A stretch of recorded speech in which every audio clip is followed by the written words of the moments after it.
दोस्तों, आज मैं फिर एक बार नई परख के दर्शकों को सीधा संबोधित करने वाला हूं। हमेशा की तरह मेरी बात बिना किसी लाग लपेट के, बिना किसी हेर-फेर के सीधी और सटीक होगी। दोस्तों, आज बिहार में कांग्रेस वर्किंग कमेटी के ऐतिहासिक सम्मेलन में पहली बार हम सब लोगों ने सामाजिक न्याय का हथौड़ा चलते हुए देखा। इससे पहले सामाजिक न्याय की बातें हुआ करती थीं, इस बार हथौड़ा चला। इस हथौड़े के दस्ते को 3 अलग-अलग तरह की मुट्ठियां थामे हुई थी। एक थी वरिष्ठ दलित नेता और कांग्रेस के अध्यक्ष मल्लिकार्जुन खड़गे की मुट्ठी, जो दलित मुट्ठी थी। दूसरी थी राष्ट्रीय नेता और न्याय योद्धा के रूप में तेजी से लोकप्रिय होते जा रहे राहुल गांधी की मुट्ठी।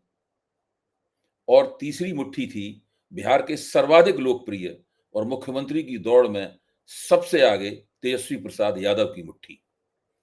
इन तीनों मुट्ठियों ने मिलकर पूरे जोर से सामाजिक न्याय के हथौड़े की चोट की और उसके धमाके से निकले अति पिछड़ा न्याय संकल्प पत्र के वे 10 सूत्र, जिन्होंने उस सामाजिक जमीन को थर्रा दिया जिस पर भाजपा और नीतीश कुमार ने मिलकर पिछले 20 साल से कब्जा जमा रखा है। यह धमाका था पहली बार भारत के इतिहास में, भारत के राजनीतिक इतिहास में, चाहे आजादी से पहले का या आजादी के बाद का, भारत के इतिहास में अति पिछड़ों को पहली बार मिलने वाली 10 सूत्रीय गारंटियां। ये गारंटियां राहुल गांधी ने पेश की, ईबीसी अधिकार सम्मेलन में पेश की। इन गारंटियों ने राजनीति का गेम चेंज कर दिया है। यह सम्मेलन सदाकत आश्रम यानी कांग्रेस के उस दफ्तर में ही आयोजित किया गया जहां आजादी के बाद पहली बार कांग्रेस अपनी वर्किंग कमेटी की बैठक कर रही थी। सम्मेलन के लिए जमीन बनाई दलित नेता खड़गे ने। उन्होंने उत्तर प्रदेश के मुख्यमंत्री द्वारा पिछड़ी और दलित जातियों द्वारा अपनी राजनीतिक गोलबंदी करने के प्रयासों को प्रतिबंधित करने का सवाल उठाया। उन्होंने कहा कि कमजोर तबकों की राजनीति को गैर कानूनी करार देने की कोशिश की जा रही है। इस तरह ईबीसी अधिकार सम्मेलन केवल बिहार की सीमाओं तक ही सीमित नहीं रहा, बल्कि वहां से निकलकर पूरे देश से जुड़ गया। दरअसल कार्यक्रम कांग्रेस का था, पर इस सम्मेलन में पूरा महागठबंधन मौजूद था। तेजस्वी हो, मुकेश सहनी हो या अन्य नेता हो, सभी ने खुलकर इस 10 सूत्रीय संकल्प पत्र का पुरजोर समर्थन किया। राहुल गांधी की आवाज में आवाज मिलाते हुए सभी ने माना कि यह घोषणा महागठबंधन की संयुक्त घोषणा है। इसी पर चुनाव लड़ा जाएगा। राहुल ने अपने छोटे से लेकिन बेहद प्रभावी भाषण में वहां बैठे ईबीसी नेताओं से पूछा कि क्या ये 10 सूत्र मैंने और आप सब ने मिलकर तैयार नहीं किए? क्या ये सभी आपकी मांगे और इच्छाएं नहीं हैं? इसे पेश हम लोग कर रहे हैं, लेकिन ये आवाज आपकी है और इसे हम लोग लागू करेंगे। दोस्तों, ऐसा नजारा पहली बार देखा गया। अभी तक होता यह था कि आरक्षण की बात चलने पर बात यादवों की होती थी और कुल मिलाकर उन मजबूत ओबीसी तबकों की होती थी जिनके पास जमीनें हैं, यानी जो कि जो जो किसान ओबीसी हैं। अति पिछड़े जिनके पास जमीनें ना के बराबर हैं और जो विभिन्न किस्म के कारीगर पेशों से जुड़े हुए हैं, वो हमेशा पीछे छूट जाते थे। लेकिन राहुल और तेजस्वी ने मिलकर पहली बार इस सिलसिले को पलट दिया। इस संकल्प पत्र ने आरक्षण को आर्थिक न्याय की कसौटी पर कस दिया है और इस तरह की प्राथमिकताएं अति पिछड़ों को दी गई हैं जो पहले कभी नहीं दी गई। यह ऐतिहासिक संकल्प पत्र जो कहता है, वह पहले कभी किसी ने नहीं कहा। मैं जोर देकर इस बात को कहता हूं, मुझे 30 साल से ज्यादा हो गया है राजनीति पर नजर रखते हुए और उसकी समीक्षा करते हुए। मैं लिखता रहा हूं, बोलता रहा हूं, समझता रहा हूं, समझाता रहा हूं, लेकिन ऐसा होते हुए मैंने पहली बार देखा है। ये मंडल कमीशन की रिपोर्ट में भी नहीं कहा गया था। मंडल कमीशन की रिपोर्ट भी अंततः आरक्षण के सवाल पर जो खेतिहर पिछड़े वर्ग, खेतिहर पिछड़ा समाज है, उसी के ऊपर जोर देती थी। उसने जो कारीगर पिछड़ा समाज था, और दोनों की आबादी पिछड़े समाज में बराबर बराबर है, लेकिन कांग्रेस के मंच से महागठबंधन का ये संकल्प पत्र उस समस्या का भी निपटारा, उस गलती का भी निपटारा कर देता है जो कि मंडल कमीशन द्वारा की गई थी। दोस्तों, अब इन 10 सूत्रों को सुनिए। पहला सूत्र, अति पिछड़ा अत्याचार निवारण अधिनियम पारित किया जाएगा। अभी तक केवल दलितों पर जो अत्याचार होता था उसके खिलाफ रोकथाम का कानून था। यह पहली बार वायदा किया जा रहा है कि अति पिछड़ा अत्याचार निवारण अधिनियम पारित किया जाएगा। नंबर 2, अति पिछड़ा वर्ग के लिए पंचायत तथा नगर निकाय में वर्तमान 20% आरक्षण को बढ़ाकर 30% कर दिया जाएगा। नंबर 3, आबादी के अनुपात में आरक्षण की 50% सीमा को बढ़ाने हेतु विधानमंडल पारित कानून को संविधान की 9वीं अनुसूची में शामिल करने के लिए केंद्र सरकार को भेजा जाएगा। दोस्तों, ठीक उसी तरह जिस तरह तमिलनाडु सरकार ने आरक्षण को इस तरह के आरक्षण को 9वीं अनुसूची में शामिल कराया है, लेकिन जब महागठबंधन की बिहार में सरकार बनी थी, तब भी विधानसभा ने केंद्र सरकार को भेजा था कि इसको 9वीं अनुसूची में शामिल किया जाए, लेकिन केंद्र सरकार उसको लगातार टालती रही और उसने उसे 9वीं अनुसूची में शामिल नहीं किया। नंबर 4, नियुक्तियों की चयन प्रक्रिया में नॉट फाउंड सूटेबल एनएफएस जैसी अवधारणा को अवैध घोषित किया जाएगा, क्योंकि यही वह अवधारणा है जो कि दरअसल पिछड़े वर्गों की नियुक्ति में बाधा पहुंचाती है। उनको एनएफएस कर दिया जाता है और पिछले दरवाजे से जो ईडब्ल्यूएस कोटा है उस पहले दरवाजे से ऊंची जातियों के उम्मीदवारों को नियुक्त कर दिया जाता है। नंबर 5, अति पिछड़ा वर्ग की सूची में अल्प या अति समावेशन, अंडर और ओवर इंक्लूजन से संबंधित सभी मामलों को निष्पादित करने के लिए एक कमेटी बनाई जाएगी। नंबर 6, अति पिछड़ा, अनुसूचित जाति, जनजाति तथा पिछड़ा वर्ग से के सभी आवासीय भूमिहीनों को शहरी क्षेत्रों में 3 डेसिमल तथा ग्रामीण क्षेत्रों में 5 डेसिमल आवासीय भूमि उपलब्ध कराई जाएगी। सोचिए आप जरा, आप कल्पना कीजिए कि ये जो 6वां वायदा है, अगर ये लागू कर दिया गया तो जो अति पिछड़े, दलित, आदिवासी और पिछड़े वर्ग के जो भूमिहीन हैं, उन भूमिहीनों को शहरों और गांवों दोनों जगह पर घर बनाने के लिए जमीन उपलब्ध कराई जाएगी। यूपीए सरकार द्वारा पारित शिक्षा अधिकार अधिनियम जो 2010 में पारित किया गया था के तहत निजी विद्यालयों में नामजदगी हेतु तो आरक्षण सीटों का आधा हिस्सा अति पिछड़े, अनुसूचित जाति और जनजाति के बच्चों के लिए निर्धारित किया जाएगा। नंबर 8, 25 करोड़ रुपयों तक के सरकारी ठेकों, आपूर्ति कार्यों में, सरकारी ठेकों और आपूर्ति कार्यों में, सप्लाई में अति पिछड़े, अनुसूचित जाति, जनजाति और पिछड़ी जाति के लिए 50% आरक्षण का प्रावधान किया जाएगा। नंबर 9, संविधान की धारा 15(5) के अंतर्गत राज्य के सभी निजी शिक्षण संस्थानों के नामांकन हेतु आरक्षण लागू किया जाएगा। नंबर 10, आरक्षण की देखरेख के लिए उच्च अधिकार प्राप्त आरक्षण नियामक प्राधिकरण का गठन किया जाएगा और जातियों की आरक्षण सूची में कोई भी परिवर्तन केवल विधानमंडल की अनुमति से ही संभव होगा। दोस्तों, अभी तक होता ये था कि आरक्षण संबंधी बहुत सी घोषणाएं कर दी जाती थी, बहुत से वायदे कर दिए जाते थे, पैसे भी कोष का भी आवंटन किया जाता था, लेकिन उसको लागू जमीन पर ठीक से किया जा रहा है या नहीं, इसको सुनिश्चित नहीं किया जाता था। इसके लिए ये 10वां वायदा कहता है कि एक ट्रिब्यूनल बनाया जाएगा जो इस पूरी प्रक्रिया को विनियमित करेगा, रेगुलेट करेगा और जहां-जहां इसके अनुपालन में कमी आ रही है उसको दूर करेगा और गारंटी करेगा कि जो वायदा किया गया है वो दरअसल पूरा हो। दोस्तों, जिन्हें राजनीति की जरा भी समझ है वे इस दस्तावेज को पढ़ते ही समझ जाएंगे कि यह न केवल बिहार के लिए है बल्कि देश भर के लिए है और खासकर कांग्रेस पार्टी के भविष्य के लिए गेम चेंजर साबित होने जा रहा है। मोटे तौर पर बिहार में ईबीसी जातियां करीब 36% हैं। उनके हित में आज तक ऐसा कोई घोषणा पत्र किसी नेता या किसी पार्टी ने जारी नहीं किया है। अभी तक ये पार्टियां मुख्य तौर पर नीतीश कुमार को वोट देती रही हैं, पर इस बार कांग्रेस और महागठबंधन इनके वोट के असली दावेदार बनकर उभर आए हैं। जो अति पिछड़ा आबादी का प्रतिशत बिहार में है, तकरीबन वही कुछ थोड़ा कमोवेश सारे भारत में है। खासकर भारतीय जनता पार्टी का जो कैचमेंट एरिया है, यानी जो भाजपा का मुख्य प्रभाव क्षेत्र है, वहां यह आबादी इसी पैमाने पर मौजूद है। किसी प्रभावी चुनावी रणनीति के अभाव में यह आबादी बिखरे तरीके से धीरे धीरे एक लंबी अवधि के दौरान हिंदुत्व की राजनीति के पाले में जाने के खतरे का सामना कर रही थी। लेकिन इस अति पिछड़ा अधिकार संकल्प पत्र के बाद हालात झटके से बदल गए हैं। कुछ का कुछ हो गया है। अभी तक राहुल जब ईबीसी की बात करते थे तो यह पूरी तरह से समझ में नहीं आता था कि वे असल में करना क्या चाहते हैं, उनकी राजनीति का पूरा लक्ष्य क्या है।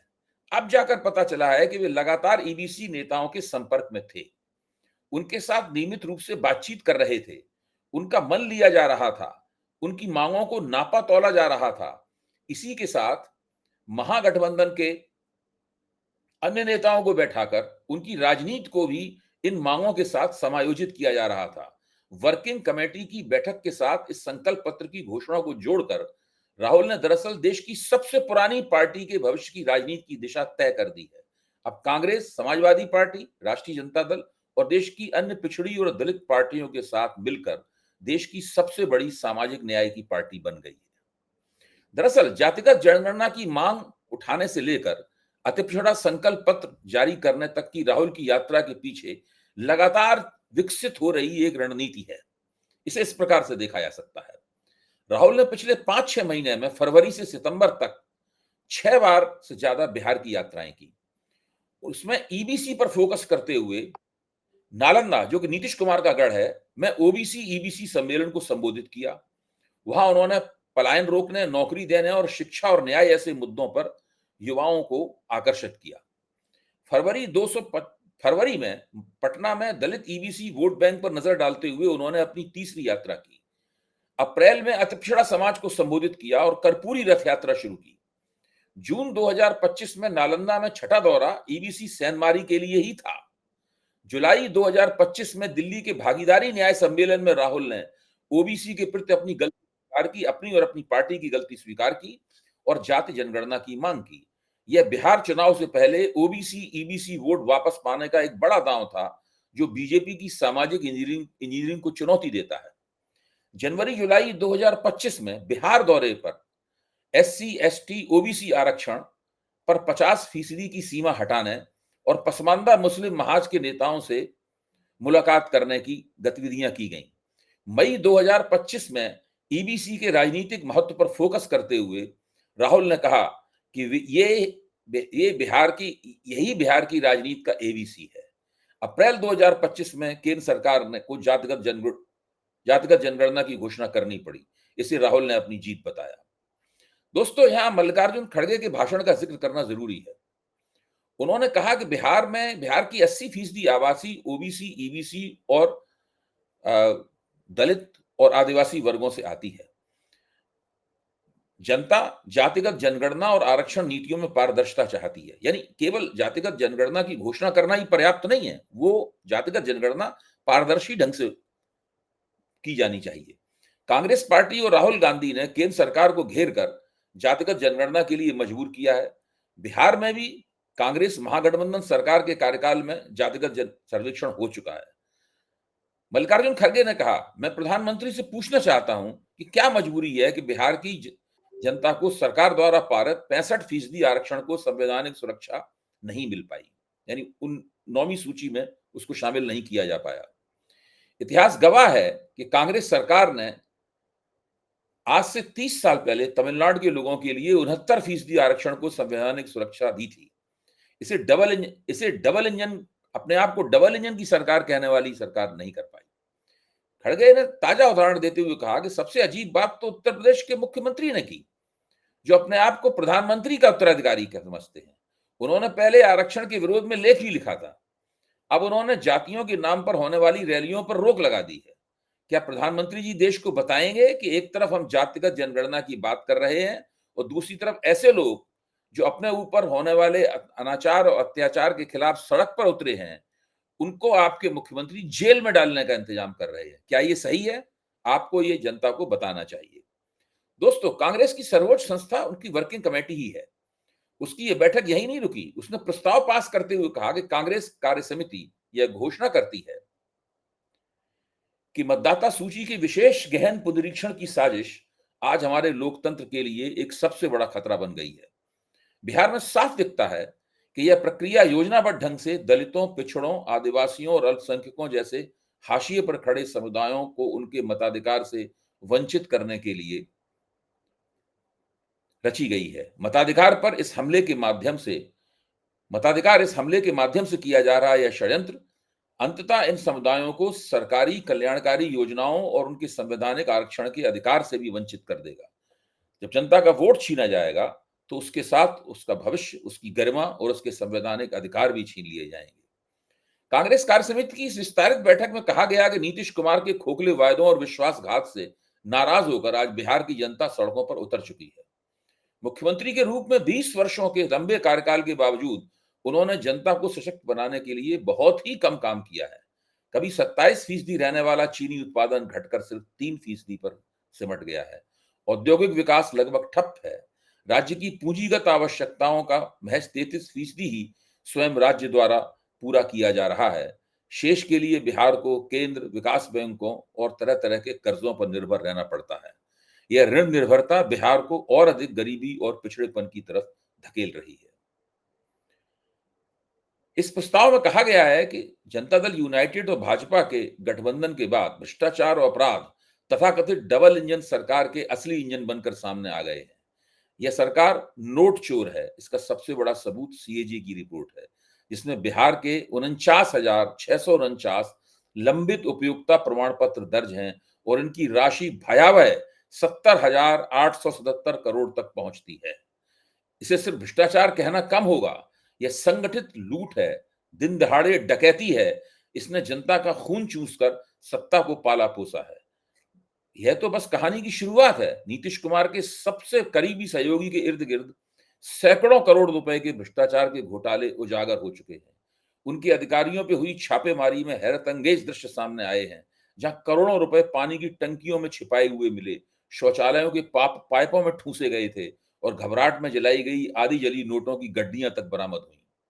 कार्य समिति यहीं तक नहीं रुकी। उसने कहा कि जब करोड़ों भूखे, बेघर और भूमिहीन आम बिहारी सड़कों पर संघर्ष कर रहे हैं, एनडीए सरकार ने भागलपुर में 1,000 एकड़ से ज्यादा जमीन अपने चहेते अडानी को एक बिजली परियोजना के लिए ₹1 प्रति एकड़ प्रति वर्ष की दर से पट्टे पर दे दी है।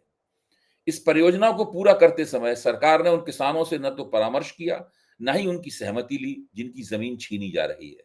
यह भी एक विडंबना है कि जिस बिजली के लिए बिहार की जमीन और पर्यावरणीय विरासत की बलि दी जा रही है, वही बिजली बिहार में गुजरात से भी ज्यादा महंगी बेची जाएगी। बल्कि बल्कि इस प्रोजेक्ट के लिए निर्यात गुणवत्ता वाले लाखों फलदार आम के पेड़ों को भी काटना पड़ेगा। और जब किसानों ने इस प्रोजेक्ट का विरोध किया, तो एनडीए सरकार ने उनकी बात सुनने की बजाय उन्हें हिरासत में ले लिया, सिर्फ इसलिए ताकि नरेंद्र मोदी की बिहार में चुपके से एंट्री कराई जा सके और उनके दौरे को निर्विरोध दिखाया जा सके। लेकिन प्रधानमंत्री की बिहार यात्रा के इन पीआर हथकंडों से परे सच्चाई साफ है। एनडीए सिर्फ वोट चोरी नहीं, बल्कि जमीन चोर भी है। दोस्तों, कार्य समिति का प्रस्ताव बहुत दिलचस्प है। मैंने तो कभी आज तक किसी राज्य विधानसभा के चुनाव से पहले राष्ट्रीय कार्य समिति का, कांग्रेस की राष्ट्रीय कार्य समिति का इस तरह का प्रस्ताव नहीं देखा।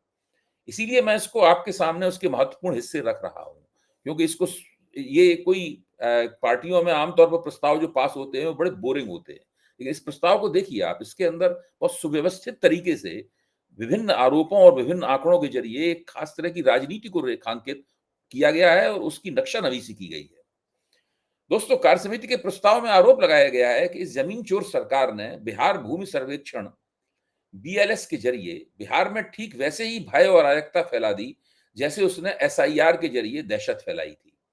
जमीन के रिकॉर्ड को सुरक्षित करने के नाम पर इसने लोगों को दशकों पुराने मालिकाना हक के कागजात निकालने को मजबूर किया और फिर जमीन के हक के कागजात में गड़बड़ी करके मालिकाना हक में घालमेल करके जबरदस्त भ्रम फैला दिया। आज बिहार का भू राजस्व विभाग इन रिकॉर्डों को दुरुस्त करने की आड़ में एक बड़ा घोटाला कर रहा है। उन अनुसूचित जाति, जनजाति और गरीब भूमिहीन परिवारों को एक बार फिर सताया और हाशिए पर धकेला जा रहा है, जिन्हें कांग्रेस की सरकारों में आवास के लिए जमीन आवंटित की गई थी। यहां तक कि नए जल जीवन हरियाली विभाग को भी समाज के कमजोर वर्गों को बेदखल करने और विस्थापित करने के लिए हथियार बनाया गया है। कार्य समिति के अनुसार इस भ्रष्ट कुशासन के सबसे बड़े शिकार बिहार के युवा हैं, जिन्हें सुनियोजित रूप से उनके वाजिब मौकों से वंचित रखा गया है। बिहार पुलिस अधीनस्थ सेवा आयोग और केंद्रीय कांस्टेबल चयन बोर्ड की परीक्षाओं में भर्ती व पारदर्शिता, निष्पक्षता और जवाबदेही की मांग को लेकर पटना में जुटे अभ्यर्थियों से लेकर 1 लाख शिक्षक पदों के वायदे से ठगे गए टीआरई 4 उम्मीदवारों तक टीआरई 4 उम्मीदवारों तक हर जगह ये नौजवान गुस्से और निराशा में सड़कों पर उतरने को मजबूर हुए हैं। उनकी शिकायतों का समाधान करने की बजाय एनडीए सरकार ने उन पर बर्बर लाठीचार्ज करवाया। दोस्तों, आपने इस तरह की लाठीचार्ज की बहुत सारी तस्वीरें, बहुत सारी क्लिप टीवी पर भी देखे होंगे और ये सोशल मीडिया पर भी घूम रहे हैं। जब संविदा भूमि सर्वेक्षकों ने नियमितीकरण और वेतन समानता की मांग की, तो उनमें से 16 को सस्पेंड कर दिया गया और विरोध करने वालों को जमकर लाठियां बरसाई गई। वहीं पुलिस बल जो छात्रों पर लाठी उठाने में तत्पर रहता है, जब नागरिकों की सुरक्षा की बात आती है तो नदारद हो जाता है। बिहार भर में दिन दहाड़े होने वाली हत्याएं कानून व्यवस्था की पूरी तरह ध्वस्त स्थिति को उजागर करती हैं। यह आज बिहार की जीती जागती सच्चाई है, जहां पारदर्शिता, जवाबदेही और अवसर की मांग करने वालों को सुधार नहीं बल्कि दमन का सामना करना पड़ता है। बिहार के युवा बेहतर शिक्षा और रोजगार की तलाश में अपने घरों से भागकर देश में अलग-अलग जगहों पर विस्थापित होने के लिए मजबूर हैं, और क्योंकि वोट चोर सरकार हमेशा रोजगार चोर भी होती है। यानी वोट चोर सरकार न केवल वोट चोरी कर रही है, की कोशिश की जा रही है, बल्कि जमीन चोरी भी हो रही है और रोजगार चोरी भी हो रही है। आप ध्यान कीजिए, अभी हाल ही में राहुल गांधी ने वोट चोरी को इन दूसरी चोरियों से जोड़कर पेश किया था। कांग्रेस कार्य समिति ने बिहार के लोगों से अपने वोट की ताकत पहचानने की सीधी अपील की। भारतीय राष्ट्रीय कांग्रेस ने संसद के अंदर और बाहर सड़कों पर इस संघर्ष को आगे बढ़ाने का संकल्प भी किया। उसने दावा किया कि यह लड़ाई हमारे मौलिक संवैधानिक अधिकारों की रक्षा, आरक्षण और सामाजिक न्याय के लिए बिहार और भारत के प्रत्येक नागरिक को कल्याणकारी लाभों का उचित वितरण सुनिश्चित करने के लिए है। कार्य समिति ने याद किया, चंपारण में नील की खेती करने वालों के खिलाफ महात्मा गांधी के पहले सत्याग्रह के बाद से बिहार ने हमेशा देश की राजनीति का मार्गदर्शन किया है। आज एक बार फिर वह एक निर्णायक मोड़ मोड़ पर खड़ा है। कांग्रेस कार्य समिति ने बिहार के सभी मतदाताओं से इस लोकतांत्रिक लड़ाई को मजबूत करने का आह्वान किया। जो नारा सबसे पहले बिहार के घर घर में गूंजा, वही अब पूरे देश में गूंजने वाला है, वोट चोर गद्दी छोड़। दोस्तों, अंत में मैं छोटी सी बात कहकर ये थोड़ी सी लंबी सीधी बात खत्म करूंगा। दोस्तों, राहुल गांधी कहते हैं कि जिस हाइड्रोजन बम की भी बात करते हैं वो तो अभी आने वाला है, लेकिन मुझे तो लगता है कि राजनीतिक दृष्टिकोण से अति पिछड़े समाज के अधिकारों के लिए यह संकल्प पत्र किसी एटमी मिसाइल से कम नहीं है। इस समय भाजपा और नीतीश के रणनीतिकार तेजी से दिमाग दौड़ा रहे होंगे कि इस मिसाइल की क्या काट की जाए। तेजस्वी ने अपने प्रभावी वक्तव्य में कहा भी है कि ये लोग दृष्टि, इनके पास कोई विजन नहीं है और ये नकलची भी हैं। अब ये लोग इस संकल्प पत्र की भी नकल करने की कोशिश करेंगे। जो भी हो, इस संकल्प पत्र के साथ ही बिहार की, उत्तर प्रदेश की और देश की राजनीति एक बेहद दिलचस्प और नए मोड़ पर पहुंच गई है। धन्यवाद। जाने से पहले दोस्तों, मैं आपसे अपील करूंगा कि आप नई परख को सब्सक्राइब करें और हमारे इसी तरह के वीडियो को आप कितना पसंद करते हैं, आपको इसके कौन-कौन से पहलू पसंद आए और किन पहलुओं पर आपको कुछ आपत्ति है या आपके सुझाव हैं, आप उनसे भी हमें अवगत कराएं। बहुत-बहुत धन्यवाद।